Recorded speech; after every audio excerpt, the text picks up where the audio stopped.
Интересно, что как и в Евреям 6 и 10 главе. Remember after he warns them in Hebrews 6, 1 through 8? Помните, как после того, как он их предупредил в стихах с 6 по 8. Right? It's parallel to Hebrews 10 now, the same what comes after the warning. И вот это параллельно, да, 10 главе. Что происходит после предупреждения? Let's read verses 9 through 12. Давайте прочитаем стихи с 9 по 12, 6 глава. 6 глава. 6 глава, 9 по 12 стих. Та ми сподіваємося, любі, кращого про вас, що спасіння тримаєтеся, хоч говоримо і так. Та не є Бог несправедливий, щоб забути діло ваше та працю любові, яку показали в ім'я Його, що ви, що святим послужили та служите. Ми ж бажаємо, щоб кожен із вас виявляв таку ж саму завзятість, напевність, надіюсь аж до кінця, щоб ви не розлінились, але переймали від тих, хто обітниці спадкує вірою та терпеливістю. Yeah, so now let's turn to Hebrews 10, 32 to 39. Basically, it's the same thing, just a longer discussion. И давайте сейчас откроем 10 главу с 32 по 39 стих. И по сути это одно и то же написано, просто чуть дольше. So Katya, read verses 32 through 39 for us. Прочитай, пожалуйста, Катя, с 32 по 39 стих. Вспомните прежние дни ваши, когда вы, быв просвещены, выдерживали великий подвиг страданий, то сами среди поношений и скорбей, служа зрелищем для других, то принимая участие в других, находившихся в таком же состоянии. Ибо вы и моим узом сострадали, и расхищение имения вашего принимали с радостью, зная, что у вас есть на небесах имущество лучшее и неприходящее. Итак, не оставляйте упования вашего, которому предстоит великое воздаяние. Терпение нужно вам, чтобы, исполнив волю Божию, получить обещанное. Ибо еще немного, очень немного, и грядущий придет, и не умедлит. Праведный верою жив будет, а если кто поколеблется, не благоволит к тому душа моя. Мы же не из колеблющихся на погибель, но стоим в вере к спасению души. Yeah, so very similar to Hebrews 6. After he warns them, he encourages them. И очень похоже на Евреям 6 главу, после того, как он их предупреждает, он их ободряет. Now this means that they have not, most people in this Hebrew assembly have not crossed that line И это of no похоже. recovery. They haven't got there. They're close, but they haven't crossed it. Это означает, что, похоже, что большинство людей в этой группе евреев, они еще не перешли точку невозврата. То есть они близко к ней, но они еще не пересекли ее. So remember, some people quit going to church, so there may be some people that have done this. И мы знаем, что, 10:25. помните, да, 10-25, глава 25 стих, что некоторые люди перестали, покинули поместную церковь. То есть, может быть, некоторые из них действительно уже перешли черту. So this book has been written to protect them from doing that, from happening to И them. эта книга написана для того, чтобы защитить всех остальных и защитить их от этого. So now number 3, verses 32 through 39, the readers need endurance to persevere in their Christian faith. Итак, третья арабская строчка, Евреям 3:10, 32, 39. Читателям нужно терпение, чтобы выстоять в их христианской вере. And we already saw that in Hebrews 6, 11, and 12. И мы уже видели, да, Евреям 6 глава, 11-12 стих. Interesting, verses 32 and 34. И интересно, it's A, yeah? Yeah, hey, yeah. Да, и уже, значит, латинская А со скобкой. Евреям 10, 32, 34. The readers are reminded of their former days of strong faith and ministry, of when they were persecuted. Читателям напоминается об их прошлых днях сильной веры и служения на фоне гонений. In number 1, verse 32, they were enlightened with the proclamation of the gospel. Арабская 1 со скобкой, Евреям 10, 32. Они были просвещены через провозглашение Евангелия. And then number 2, they were saved, and then they were subjected to a great conflict of suffering. И арабская 2 со скобкой, Евреям 10, 32, 34. После спасения они подверглись великому подвигу страданий. Okay, they've already been persecuted for their faith. То есть они уже подверглись гонениям за свою веру. I mean, how people can read Hebrews as unbelievers, I mean, it's just shocking to me. Для I меня, don't understand. я не понимаю, как вообще меня шокирует, как люди читают книгу Евреям и думают, что это про неверующих. So they've already suffered once. То есть эти люди, которым это пишется, они уже один раз минимум страдали за веру. Number one, Hebrews 10:33, they were made a public spectacle because of their faith in the grace gospel. И Римская 11. Евреям 10:33. Они стали публичным зрелищем из-за их веры в Евангелие благодати. You know, if you go back to the book of Acts, И when Paul was persecuted greatly by the early church, during the early church time, если вы читаете, например, книгу Деяний, когда апостол Павел во времена Первой Церкви подвергся очень серьезным гонениям, it becomes very clear that Paul was persecuted because he emphasized the grace gospel. если вы читаете Деяния, то очевидно, что Павел подвергался гонениям именно за то, что проповедовал Евангелие благодати. So they initially emphasized the grace gospel. They were persecuted for it. И изначально они подчеркивали Евангелие благодати, и они подверглись гонениям из-за этого. Now they're not being persecuted necessarily. Maybe it may be coming back, maybe. И сейчас они, не обязательно подвергаются гонениям, может быть, гонения возвращаются. But now they're going back to Judaism. Но теперь они решили вернуться в иудаизм. So it says, remember the former days. Remember, come on. И автор послания говорит им: эй, вспомните ваши прошлые деньки, You were вспоминайте. persecuted for your faith. Вы за вашу веру гонениям What подверглись. are you doing now? Что вы сейчас делаете? Number one, they were humiliated and reproached. Маленькая А с точкой, Евреям 10:33. Они были унижаемы и поносимы. Number two, they suffered distressing tribulation. Б с точкой, Евреям 10:33. Они пережили скорби.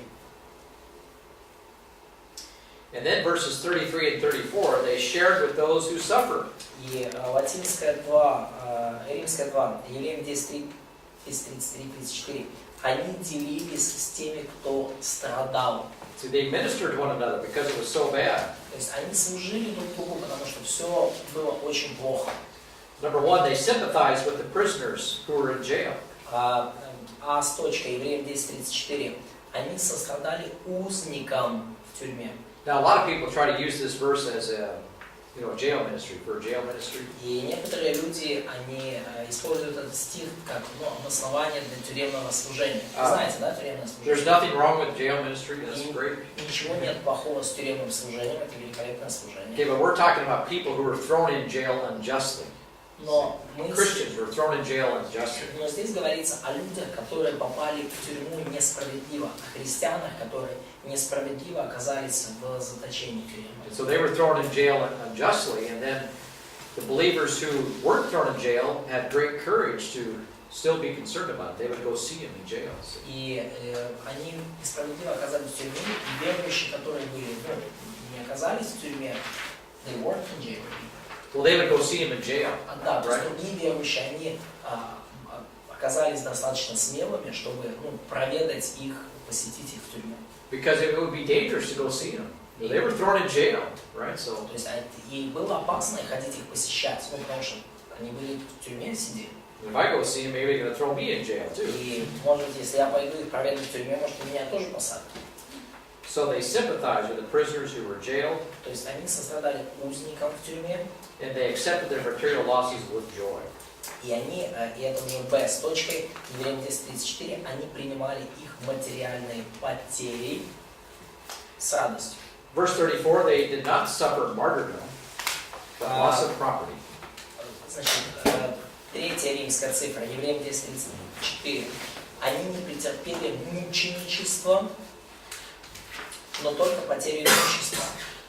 Remember, even Hebrews 12:4 says, "You have not resisted to the point of shedding blood." И Евреям 12:4 говорит, что вы еще не до крови сражались.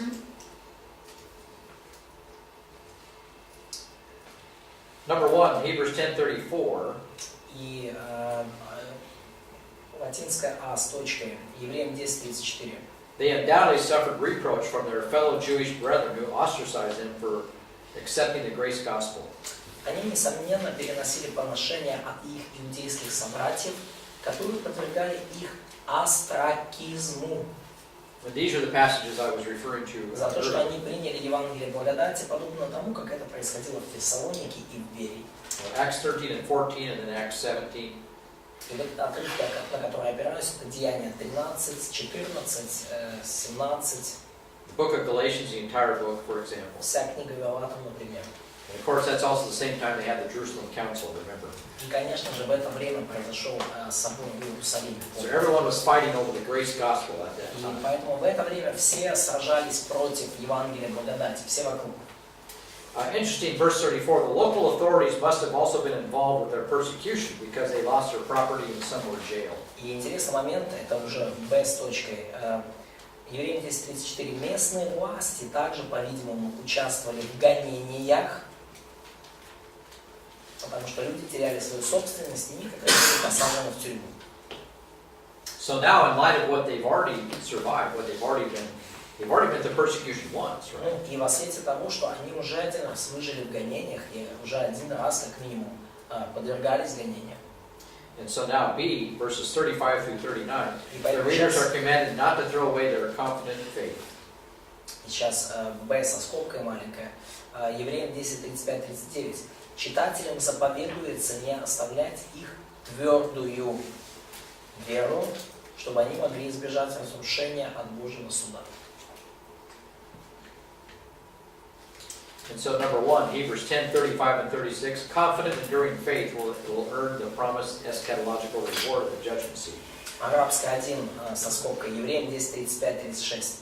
Твердая, стойкая вера заработает обещанную эсхатологическую награду на судилище Христовом.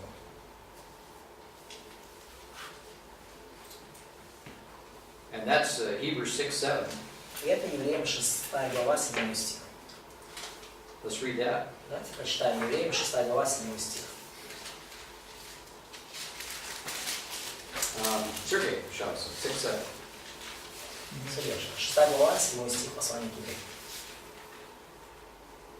Земля, пившая многократно сходящий на нее дождь и произвращающая злак, полезна тем, для которых и возделывается, получает благословение от Бога.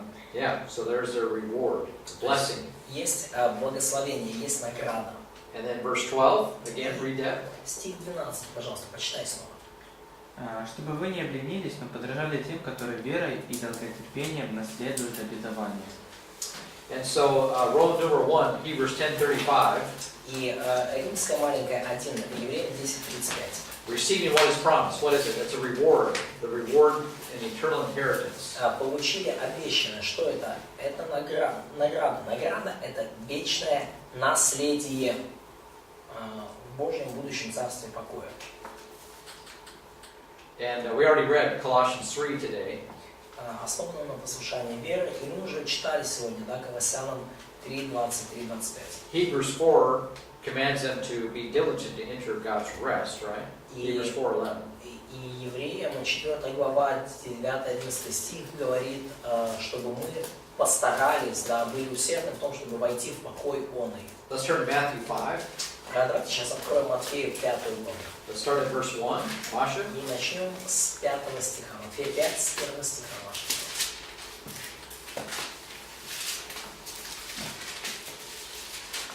Матфея 5:5. Матфея 5, с Get 1.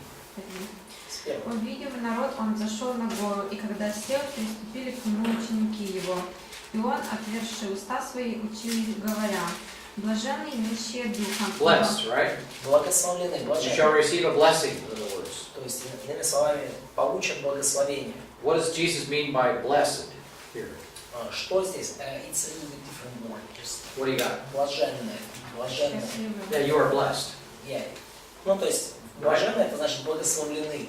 То есть, те, кто получит благословение. Yeah, what does that mean? Что это значит? What does it mean to receive a blessing in Hebrews? Что это значит получить благословение в послании к Евреям? Получить возможность править наследство. Opportunity to Правильно. Yeah, exactly. It means to receive a reward, a heavenly reward. получить награду, небесную награду. Keep reading. Пожалуйста, например. Блаженные нищие духом, ибо их есть Царство Небесное. Блаженные плачущие, ибо они утешатся. Блаженные кроткие, ибо они наследуют землю. Блаженные See, there's inheritance. See, алчущие. Вот это здесь наследие, да, The видите? kingdom. Царство. Keep reading. Дальше. Блаженные алчущие и жаждущие правды, ибо они насытятся. Блаженные милостивые, ибо они помилованы будут.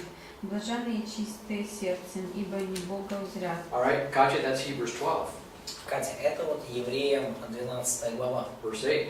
стих 8. Without sanctification, no one will see the Lord. Yes? Без освящения никто никогда не увидит Yes, Господа. that's a blessing. That's a reward for obedience. Это благословение, это награда за послушание.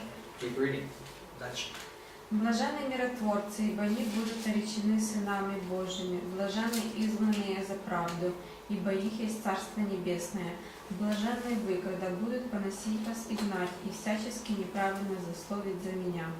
Радуйтесь и веселитесь, ибо велика ваша награда на небесах. Так гнали и пророков, бывших прежде вас. Your reward will be great.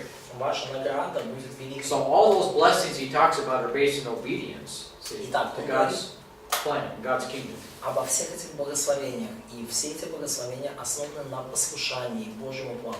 And so if you do these things, you're going to be blessed. You're going to receive a reward from the Lord. И если вы делаете это, вы будете блаженны, благословлены, вы получите награду от Бога. And so number 2, Hebrews 10:35 and 36.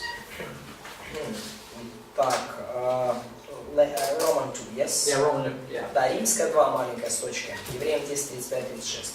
The inheritance reward is to the right to rule in God's kingdom as co-heir, as heir owners, so that the faithful saints will receive what was promised, what has been promised. Награда наследия – это право царствовать в Божьем Царстве как наследники.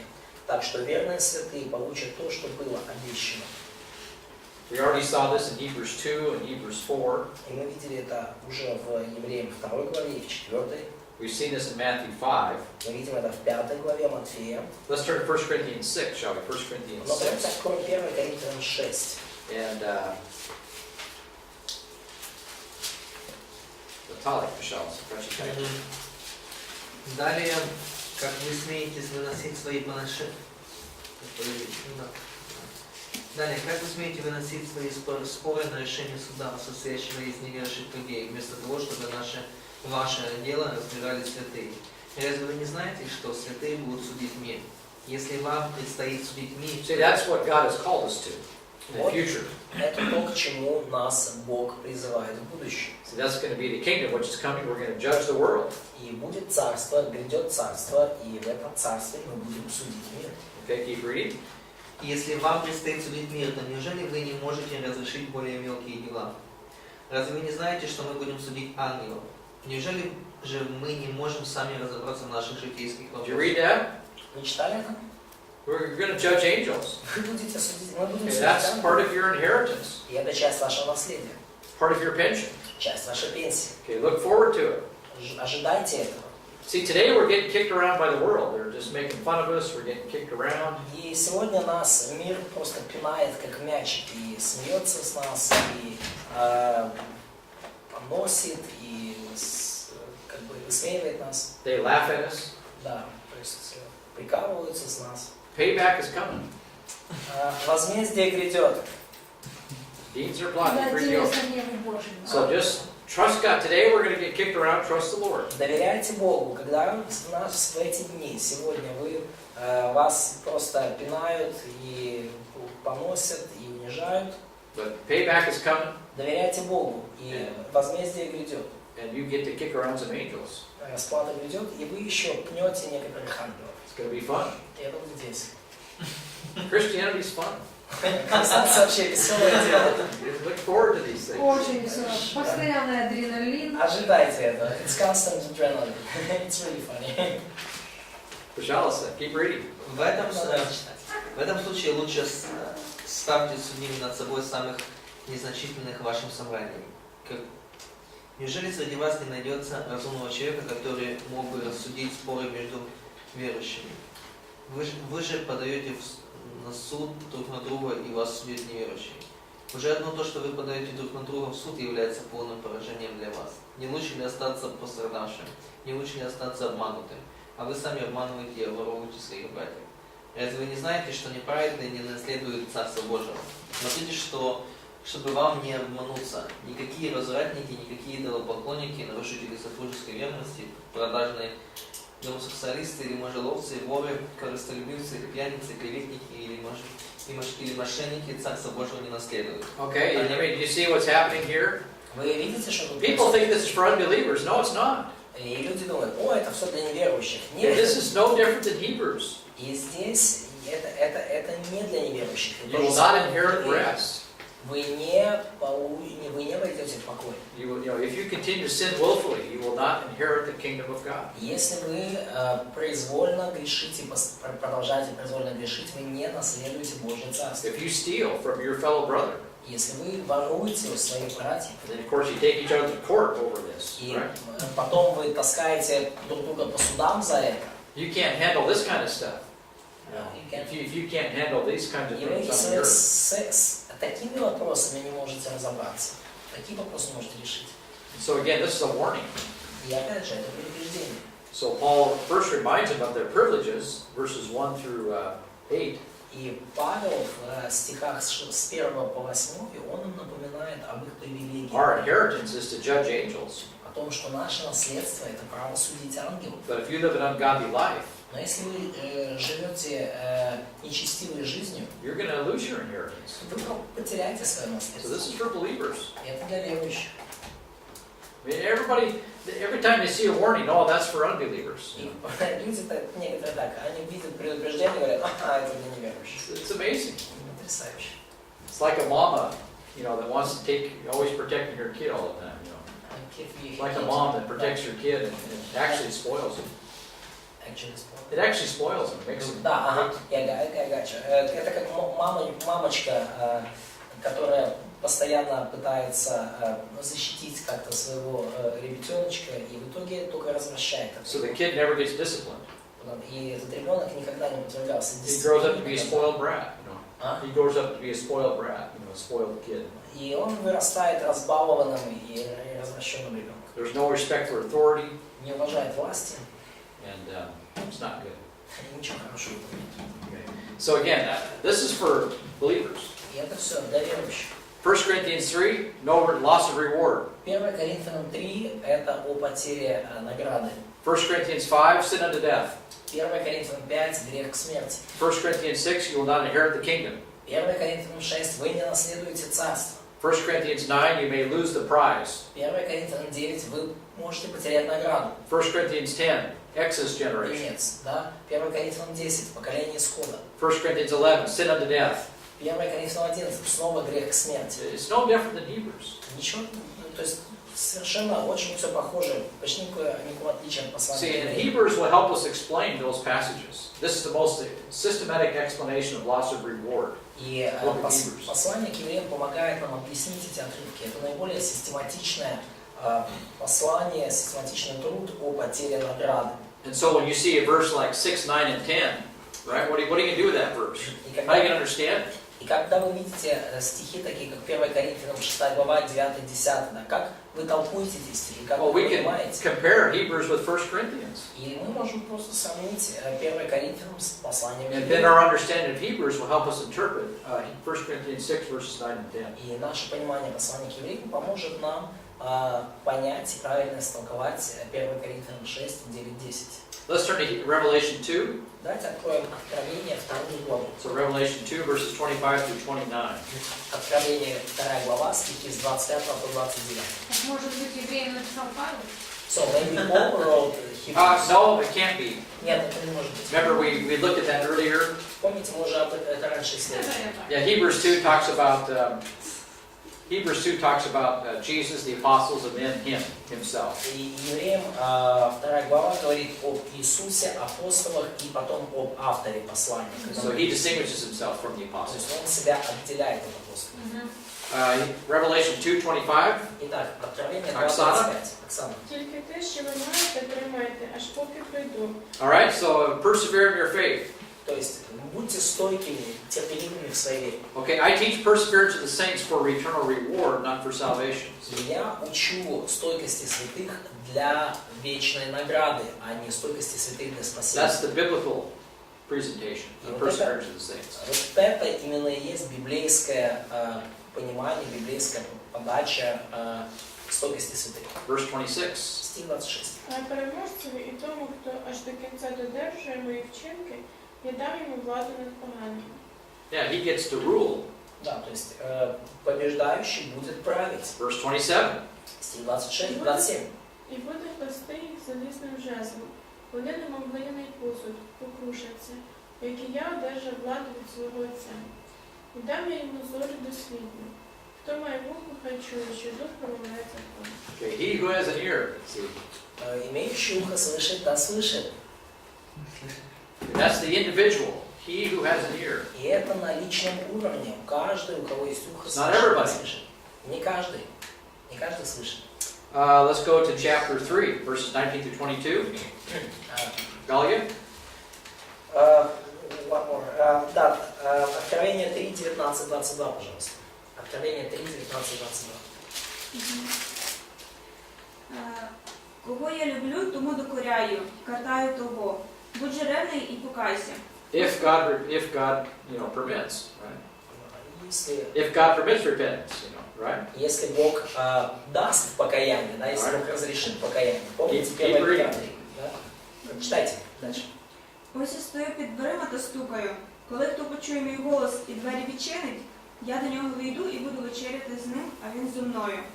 Переможцеві сісти я дам на моєму престолі зі мною. You let me in, right? Пустите меня, пожалуйста, внутрь. You're going to listen to me. Слушайте меня. Okay, listen to my word. Слушайте мое слово. Пожалуйста. Переможцеві сісти я дам на моєму престолі зі мною, який я переміг був, і за цим своїм сів на престолі його. Хто має вухо, хай чує, що Дух промовляє церквам. Okay, who is the one who has fellowship and dines with the Lord? И кто тот, кем является тот, кто имеет общение с Богом и умирает? The one who listens to the word. See? С Ним. Общение. И дай с Ним.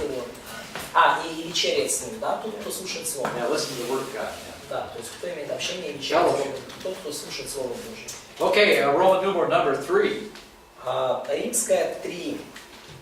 Hebrews 10:36. С точки Евреям 10:36. Let us turn to Luke chapter 19. И давайте откроем Луки 19 главу. So here this describes how God will reward believers for their faithfulness in the future kingdom with their inheritances. И Луки 19:1-27 подробно говорит о том, как Бог будет награждать верующих за их верность, давая им соответственное наследие в будущем царстве. So let's read verses 11 through 27. И давайте прочитаем стихи с 11 по 27. And whose turn to read? И кто будет читать? Чья очередь читать? 19:11. Когда же они слушали это, присовокупил притчу, ибо он был близ Иерусалима, и они думали, что скоро должно открыться Царствие Божие. И так сказал: некоторый человек высокого рода, отправляясь в дальнюю страну, чтобы получить себе царство и возвратиться, призвал же 10 рабов своих, дал им 10 мин и сказал им: употребляйте их в оборот, пока я возвращусь. Но граждане ненавидели его. Okay, so notice the slaves are distinguished from the citizens. И обратите внимание, граждане и рабы, есть различия между ними. So we have God the Father, we have God the Son, То есть есть Бог Отец, есть Бог Сын, we have the disciples, есть Его ученики, and then verse 14, the citizens, и в стихе 14 есть граждане. who are unbelievers. Это неверующие. All right? Ненавидели его и отправили вслед за ним посольство, сказав: не хотим, чтобы ты царствовал над нами. И когда возвратился, получив царство, велел призвать к себе рабов тех, которым дал серебро, чтобы узнать, кто что приобрел. Пришел первый и сказал: господин, мина твоя принесла 10 мин. И сказал ему: хорошо, добрый и верный раб, за то, что ты в малом был верен, возьми в управление 10 городов. Молодец. Пришел второй и сказал: господин, мина твоя принесла 5 мин. Сказал и этому: и ты будь над 5 городами. Yeah, so молодец. Пришел третий и сказал: господин, мина твоя, которую я хранил, а вот мина твоя, которую я хранил, и завернул в платок. Ибо я боялся тебя, потому что ты человек жестокий, берешь, чего не крал, и жнешь, чего не сеял. Господин сказал ему: «Твоими устами буду судить тебя, лукавый раб. Ты знал, что я человек жестокий, беру, чего не клал, и жну, чего не сеял. Для чего же ты не отдал серебро мое в оборот, чтобы я, придя, получил его с прибылью?» И сказал предстоящим: «Возьмите у него мину и дайте имеющему 10». He lost his reward. Он потерял свою награду. And that reward went to somebody else. И эта награда пошла кому-то другому. It went to the one who had the most. И пошла тому, у кого было больше всех. So people who don't walk with God, И Christians, люди, христиане, которые не ходят с Богом, не живут. their pension is going to go to somebody else. Христиане, которые не живут с Богом, их пенсия уйдет кому-то другому. And this is going to be public. И это будет все публично, все это будет видно всем. Okay, keep reading. Читайте И дальше. сказали ему: «Господин, у него есть 10 мин. Сказываю вам, что всякому имеющему дано будет, а не умеющего отнимется и то, что имеет». All right, so that's the disciples. Это вот ученики. No, verse 27. «Врагов же моих, тех, которые не хотели, чтобы я царствовал над ними, приведите сюда и избейте предо мною». All right, you see what's happened here is that Видите, что происходит? even the disobedient slave is distinguished from these enemies of mine, И from даже the citizens. непослушный раб, он отделяется от вот этих граждан. So what do you do with a believer that doesn't walk with God? Что происходит с верующим, который не ходит с Богом, не послушает? Okay, these verses answer that question. И эти стихи отвечают на эти вопросы. Are they going to lose their salvation? No. Потеряют ли они спасение? Нет. Their pension will go elsewhere. Их пенсия уйдет к другим. They will not inherit the kingdom. Они не наследуют царство. They will not inherit rest. Они не наследуют покой. They will lose the reward of the inheritance. Они потеряют награду своего наследства. So number one, this should say Hebrews 10:36 there.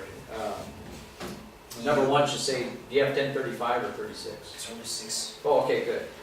So Hebrews 10:36, Luke 19:11 through 14 presents the parable of a nobleman who went to a distant country. Латинская аст, маленькая строчка, Евреям 10:36. Луки 9:11-14 представляет притчу о некотором человеке высокого рода, в скобках Иисус, который отправлялся в дальнюю страну, чтобы получить себе царство и возвратиться. Второе пришествие Христа. He called 10 of his slaves believers and gave them 10 minas and said to them, do business with this until I come back. И призвал же 10 рабов своих верующих, дал им 10 мин и сказал: употребляйте их в оборот, пока я возвращусь. Now verse 14, number 2, describes the citizens, the Jewish people in general, who hated the nobleman as unbelievers. И Б с точкой. Евреям 10:36. Луки 19:14 описывает граждан, еврейский народ в общем, которые ненавидели этого человека, Иисуса, как верующих. And then Luke 19:15 describes how after returning, the nobleman calls the slaves to account to see what they had done with his minas. С. Евреям Луки 19:15 описывает, как после возвращения знатный человек призывает своих рабов для отчета, чтобы увидеть, как они распорядились его минами. And then Luke 19, verses 16 through 19 describes how 2 faithful slaves are richly rewarded by the nobleman for wisely investing their mina to produce more minas. И Луки 19:16-19 стих описывает, как 2 верных рабов были богато вознаграждены господином за мудрое вложение их мин, которое произвело еще больше. Number 5, Luke 19, 20 to 26. Луки 19:20-26. Notice a lot of verses are given over this. Just a lot of Посмотрите, description. что много стихов было отведено для описания этого. This describes how a worthless slave forfeited his own reward by doing nothing with his mina. Луки 19:26 описывает, как негодный раб лишился своей награды, ничего не сделав со своей миной. And then finally, number 6, Luke 19:27. Луки 19:27. Господь повелевает, чтобы неверующие, описаны в 14 стихе, были убиты перед Ним. Заметьте, как четко они отделяют даже от того раба, который ничего не сделал со своей миной. потеря награды не означает потерю спасения. Okay, so let's now go back to Hebrews 10. И давайте сейчас откроем основу Евреям Можно 10 этот 6 стих прокомментировать? Имеющему дано будет, а не имеющего отнимется. Can you comment verse 26 that from the one who doesn't to everyone who has shall more be given, to everyone who has shall more be given, but from the one who does not have, even what he does have shall be taken away. Can you comment? Yeah, it's just another way of saying he lost his reward. Ну, это еще один просто способ сказать, что That reward will делится go to the награда. one who has the most. И эта награда пойдет тому, кто имеет больше. То есть они заработали, у них были награды, и за то, что они работали, им еще добавилось. So they worked hard, they were already rewarded, and because they worked hard, Now they're going to get more. да, они получат даже За больше. счет того, Yeah, they'll get- что как ничего не сделали. Because of this poor guy who Yeah. was lazy. Yeah. Да. То есть если кто-то So рядом you need to возле be- меня, So work with the Lord today. Поэтому будьте с Богом, ходи с Богом сегодня, трудись для Него. So don't get mad. Don't get mad at these people that try to send them to hell, right? Don't get upset with these people that aren't walking with God, that you want to send them to hell. И не очень-то переживайте там, когда вокруг вас есть люди, которые там не ходят с Богом, и не надо их, не старайтесь их отправить в ад. Walk with God and you'll get the rewards. Вы сами, вы ходите с Богом, трудитесь для Бога, вы получите в итоге их награду. можно так сказать, что если Сережа не трудится, то его награды пойдут ко мне, потому что я тружусь. So, can I say that if Sergey is lazy and he's not working hard, his reward in the end will come to me because I'm working hard. Ну, согласно этого принципа. Yeah, well, we'll see next Friday. Мы на следующей пятнице. Most important week. We'll have a next examination on Fridays. Да, экзамен в пятницу, там все покажет, кто как трудился. So if Sergey flunks the test, right, И если Сергей провалит тест, then he can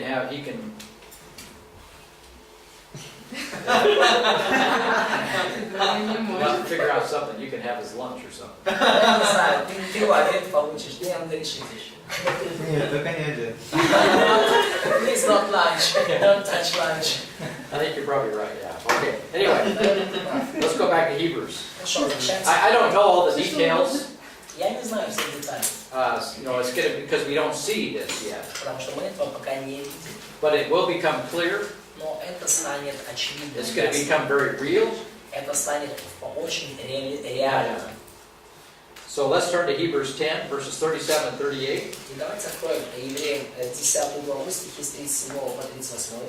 And Masha, would you read those verses? Маша, прочитай, пожалуйста, эти стихи. Ибо еще немного, очень немного, и грядущий придет и не умедлит. Праведный верой жив будет. А если кто поколеблется, не благоволит тому душа моя. Мы же не исколеблющиеся на погибель, но стоим в вере к спасению души. Okay, so verses number 2 now, verses 37 and 38. Итак, вторая арабская со скобкой, Евреям 10, 37, 38. Habakkuk 2, 3, and 4 reaffirms the righteousness that comes by faith in great contrast to the destructiveness of unbelief. Авакум 2.34, 2.3, 2 глава 34 стих утверждает, что праведность приходит через веру в большом контрасте с разрушительностью неверия.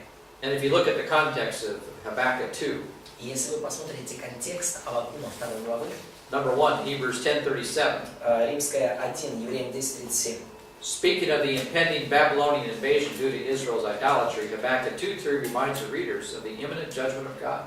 говоря о надвигающемся нашествии Вавилона, вызванном идолопоклонством Израиля, Авакум 2.3 напоминает читателям о неизбежном Божьем суде. Еще немного, очень немного, и грядущий придет и не умедлит.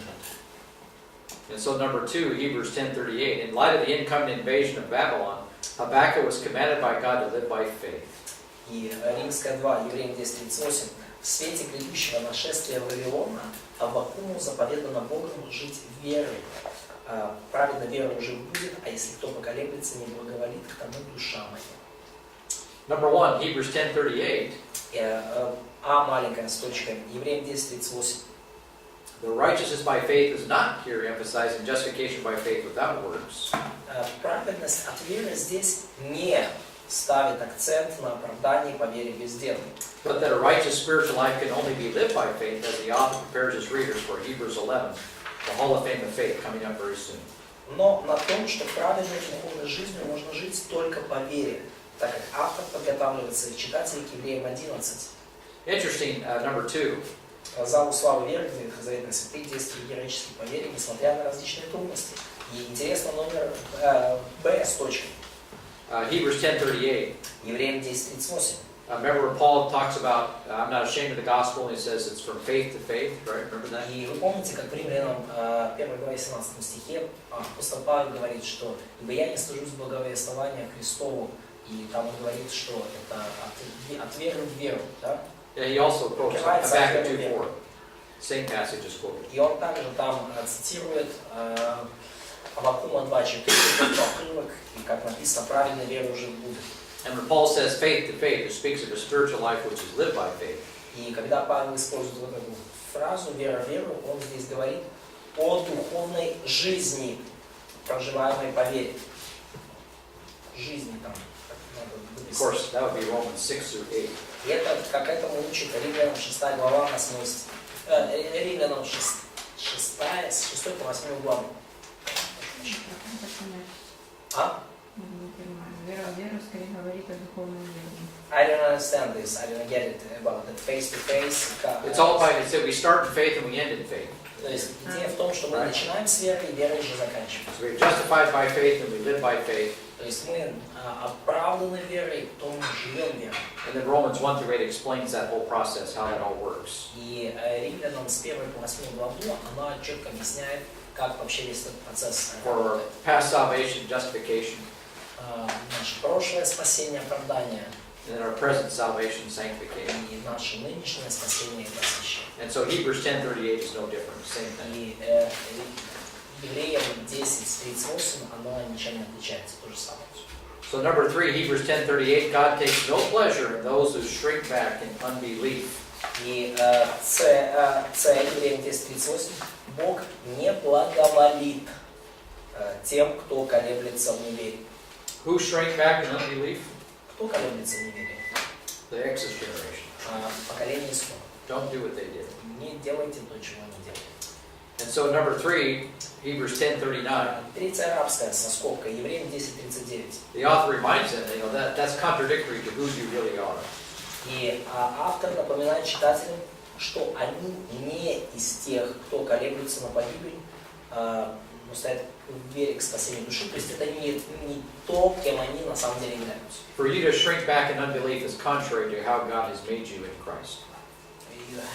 For you to shrink back in unbelief is contrary to how God has made you in Christ. То It's есть a contradiction. для вас колебаться в вере это совершенно противоречит тому, как Бог задумал и создал вас во Христе. Number 1, Hebrews 10:39, their very being or essence as Christians is designed by God to lead to a life of faith and the preservation of their souls or hearts. И римская «и» с точкой Евреям 10:39. Сама их сущность как христиан предназначена Богом для жизни веры и спасения их душ, то есть сердец. Number 1, Hebrews 10:39 is interesting. The word soul, Greek word soul, can also mean life or heart, or even self, depending on context. Маленькая «а» с точкой Евреям 10:39. Греческое слово «душа» может также означать жизнь или сердце, или даже личность, в зависимости от контекста. So we can, the preservation of the life or the heart. И может речь говориться о спасении или сохранении жизни или сердца. Number 2, Hebrews 10:39, Hebrews 4:12 speaks on how the Word of God separates the soul from the spirit. Маленькая «б» с точкой Евреям 10:39. Евреям 4:12 говорит о том, как Божье Слово отделяет душу от духа. And so the word soul in Hebrews does not necessarily refer to the whole Christian man, in other words. И поэтому слово «душа» в послании к Евреям, следовательно, не относится к цельной личности христианина. Interesting, number 3, Hebrews 10:39. И «С» маленькая с точки Евреям 10:39. Это интересно. After giving his readers a list of the Old Testament examples of faithful heroes in chapter 11, which culminates in the life of Christ, The author of Hebrews exhorts his readers not to grow weary and lose soul. That's what it says in Hebrews 12:3. После предоставления своим читателям перечня ветхозаветных героев веры в Евреям 11 главе, кульминацией которого был сам Христос, как высший пример человека, жившего по вере, это Евреям 12 глава начала, автор послания побуждает своих читателей не изнемочь и не ослабеть душами. In other words, number 4, Иными словами, это уже Д маленькая с точкой. losing soul is here translated as losing heart, and is parallel to growing weary. Ослабление душами – это параллельно ослабеванию сердцем или изнеможению. Изнеможению слова пропущено. Or Душами параллельно изнеможению. we can say it another way, number 5, Hebrews 10:39. Или иными словами, мы можем сказать, вот, и это уже Е маленькая с точкой, Евреям 10:39. Living by faith will preserve the soul. Жизнь по вере спасет душу. And then number 6, Hebrews 10:39. И номер 6, то есть я прошу прощения, Е с точкой маленькая. Similarly, Peter admonishes us F с точкой. Подобным образом призывает и Петр. Peter says, "Beloved, I urge you as aliens and strangers to abstain from fleshly lusts which wage war against the soul." Возлюбленные, прошу вас, как пришельцев и странников, удаляться от плотских похотей, восстающих на душу. 1 Петра 2:11. See that flesh or sin nature wages war against the soul. Плоть или греховная природа ведет войну против души. And so if we give up that battle, if we give that battle up, we're Души христианина. И вот если мы проигрываем эту битву, то, да, несмотря на то, что они являются родом избранным, царством священством, народом святым, людьми, взятыми в удел. 1 Петра 2:9. And so finally, Roman numeral 2, 10:39. И вот последнее, да, это Римская 2, Евреям 10:39. It is a contradiction of their very Christian essence to shrink back in destruction and unbelief as the extra generation did. Это противоречит самой их христианской сущности, колебаться на погибель и неверие, подобно поколению исхода. В соответствии с контекстом послания к евреям, вечная погибель здесь не подразумевается. То есть жить по вере спасет душу от изнемождения. Изнемождение, да. А Ослабевание, не, подожди, это ты где?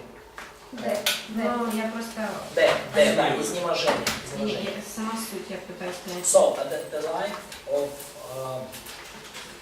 by faith will save their life from, save their soul from Save their heart, save their life. А душа изнемождает из-за того, что она борется с греховной плотью? So, does soul, become weak because of the Well, yeah, the flesh will of wage flesh? war against the soul, as it says. The flesh will wage war against the soul. Да, и написано, что плоть, она борется с душой. So if you don't walk by faith, you're going to lose that battle. И если вы не ходите верой, не живете верой, вы эту битву проиграете. So that will preserve us. И жизнь веры таким образом нас сохранит, спасет. Okay, I think that's enough for today. Я думаю, что на сегодня достаточно.